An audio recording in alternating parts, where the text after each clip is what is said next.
25. The Great Glass Lift. "I've never seen anything like it," cried Mr. Wonka. "The children are disappearing like rabbits, but you mustn't worry about it, they'll all come out in the wash." Mr. Wonka looked at the little group that stood beside him in the corridor. There were only 2 children left now, Mike TV and Charlie Bucket, and there were 3 grown-ups, Mr. and Mrs. TV and Grandpa Joe. "Shall we move on?" Mr. Wonka asked. "Oh, yes," cried Charlie and Grandpa Joe both together. "My feet are getting tired," said Mike TV. "I want to watch television." "If you're tired, then we better take the lift," said Mr. Wonka. "It's over here, come on." In we go. He skipped across the passage to a pair of double doors. The doors slid open. The 2 children and the grown-ups went in. "Now then," cried Mr. Wonka, "which button shall we press first? Take your pick." Charlie Bucket stared around him in astonishment. This was the craziest lift he'd ever seen. There were buttons everywhere. The walls and even the ceiling were covered all over with rows and rows and rows of small black push buttons. There must have been 1,000 of them on each wall and another 1,000 on the ceiling. And now Charlie noticed that every single button had a tiny printed label beside it telling you which room you would be taken to if pressed. "This just isn't an ordinary up and down lift," announced Mr. Wonka proudly. "This lift can go sideways and long ways and slant ways and any other way you can think of. It can visit any single room in the whole factory, no matter where it is. You simply press the button and zing, you're off."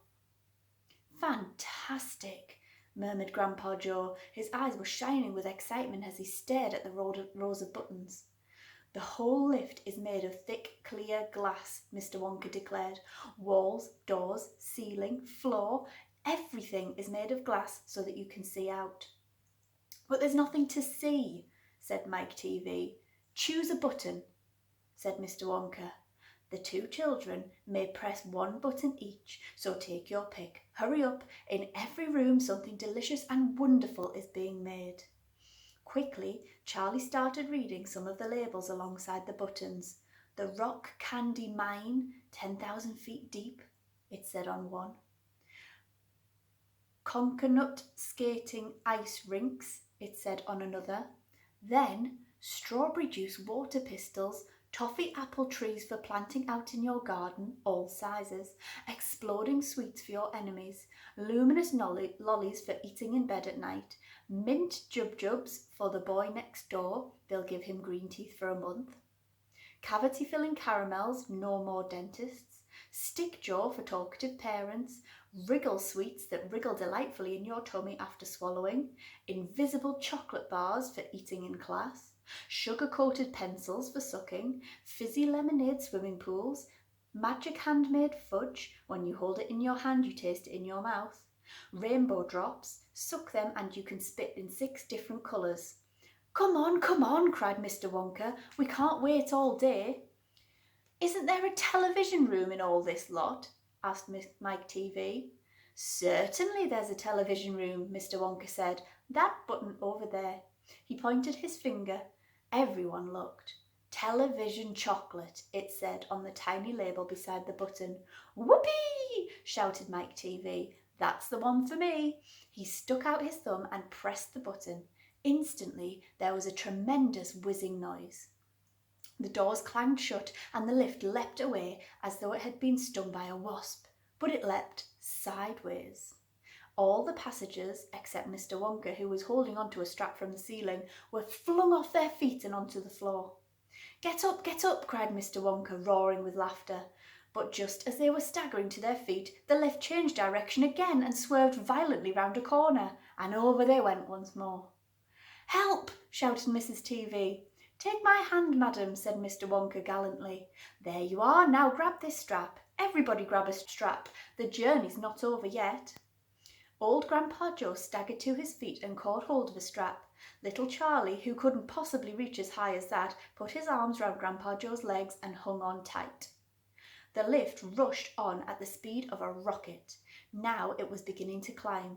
It was shooting up and up and up on a steep slanty course as if it was climbing a very steep hill.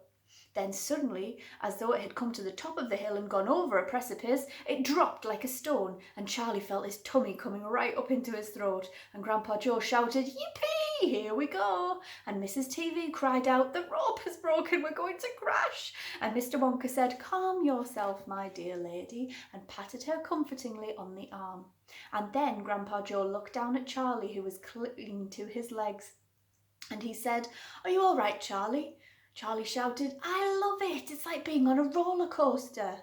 And through the glass walls of the lift, as it rushed along, they caught sudden glimpses of strange and wonderful things going on in some of the other rooms. An enormous spout with brown sticky stuff oozing out onto the floor. A great craggy mountain made entirely of fudge with Oompa Loompas all roped together for safety, hacking huge hunks of fudge out of its sides. A machine with white powder spraying out of it like a snowstorm. A lake of hot caramel with steam coming off it. A village of Oompa Loompas with tiny houses and streets, and 100 of Oompa Loompa children, no more than 4 inches high, playing in the streets. And now the lift began flattening out again, but it seemed to be going faster than ever, and Charlie could hear the scream of the wind outside as it hurtled forward, and twisted, and turned, and went up, and went down, and... "I'm going to be sick," yelled Mrs. TV, turning green in the face.